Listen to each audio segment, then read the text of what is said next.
Problema nyo rin ba yung pag nag-swimming kayo natatanggal yung makeup nyo? Nahuhulas?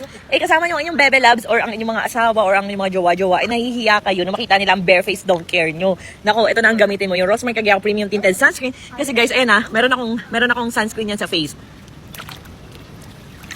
And kahit lumubog-lubog ka, hindi po natatanggal basta-basta. Tingnan nyo, para pa rin ako naka-foundation. And kahit na, yung jowa mo, tumalikod sa gitna, ako mag-reapply ka. Ayan, para hindi ka mahulas.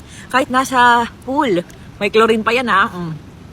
Diba, ang bilis niyang i-reapply at hindi siya malagkit. Saktong-sakto ko kung nagdadagat. Kayo kasi diba, alam mo yung lagkit-lagkit nga ng tubig sa dagat, tapos malagkit pa rin yung sunscreen na ipapahid mo sa mukha mo. Kaya ito, pansinin nyo, para may pagka-watery siya sa umpisa. Then pag natuyo siya, matte effect siya. Matutuyo siya para ka naka-foundation. Kasi nga, ayoko nung sunscreen na ganun, nung malagkit, tapos magre-reapply ka sa tapat ng araw. Ihi! Ayan, SPF 70 PA++++ na yun ha.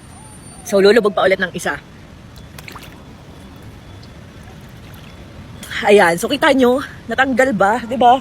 Oh, ngayon, tiwala na kayo. Concealer na, sunscreen pa, moisturizer pa. Check out!